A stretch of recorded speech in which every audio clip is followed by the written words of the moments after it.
Have you ever wondered why some days you feel like you can conquer the world, and other days you can barely get out of bed? Well, today we're going to dig into the very code of human motivation and uncover the 4 paths that really determine whether we get things done or not so much.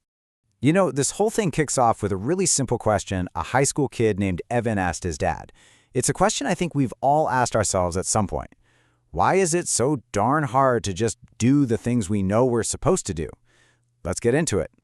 So Evan noticed that when it comes to willpower, people basically fall into one of 4 different groups. And as we walk through these, I want you to think about which one kind of sounds a little too familiar. He called them the 4 paths of willpower. First, you've got the weak-willed, who are pretty much just driven by their immediate impulses.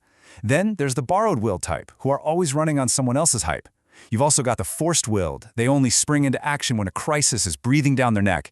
And then there's the one we're all aiming for, the self-willed. Okay, so first up is the weak-willed.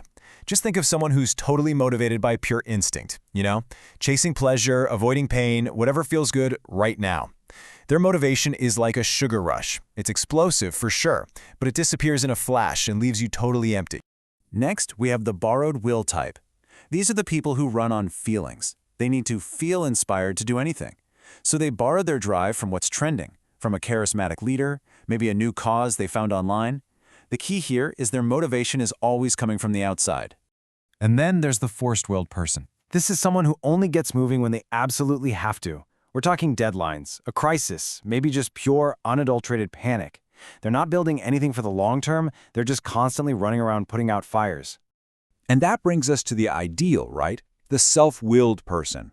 This individual has a powerful engine inside of them. Their motivation comes from their own deep values, their own long-term vision. They don't need a crisis, they don't need a cheerleader, because the drive is generated from within.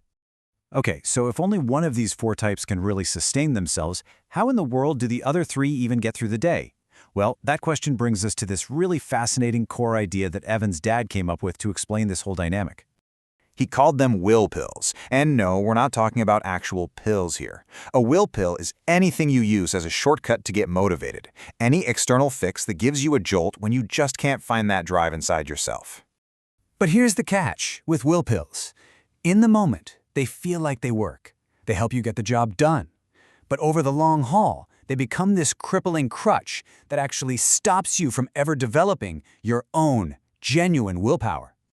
And the thing is, these will pills are absolutely everywhere. I mean, they come in so many different forms, from stuff we actually consume to the emotions we lean on. Let's just look at a few of the most common ones. So you've got the really obvious chemical ones, right? Like caffeine or energy drinks for that physical boost. But the emotional will pills, those are just as powerful. Think about using anger to push through a tough workout, or maybe jealousy to fuel your ambition. Even something as simple as blasting loud music.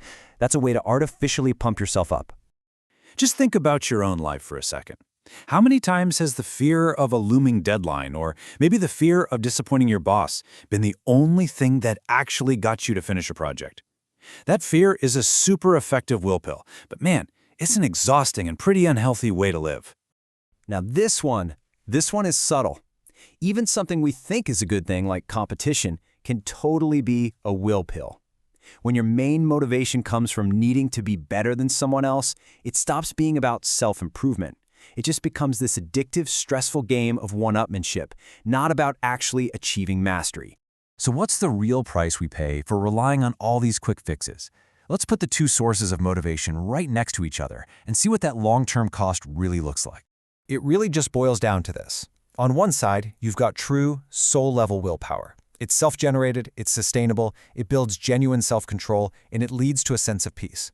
But on the other side, you've got will pill motivation. It's external, it's temporary, it's addictive, and it almost always leads to a crash and burn ending. So here's the most crucial point of all. Every single time we reach for a will pill, doesn't matter if it's a cup of coffee or a burst of righteous anger, we miss a huge opportunity. We miss the chance to exercise and strengthen our own internal self-control console, if you will. To really hammer this point home, Evan's dad used this absolutely brilliant metaphor, comparing these different motivation styles to different kinds of computers. The weak-willed, he said, are like an old desktop computer. There's no internal battery at all. They have to be plugged into an external power source, some desire, some distraction, just to turn on. You unplug them, and poof, the screen goes black. Then you have the borrowed will and forced-willed folks. They're like a laptop with a really bad dying battery. Yeah, it can run on its own for a little while, but it's not long before it's beeping, desperate to be plugged back into an external source, a crisis, an emotional high, just to keep from shutting down. And then you have the goal, the self-willed individual. They are like a solar-powered laptop. They don't need to frantically search for an outlet. They have their own power source, and they are constantly, naturally, and quietly recharging, which allows them to work sustainably, anywhere, anytime. And all of this brings us back to ourselves, with probably the most important question of all.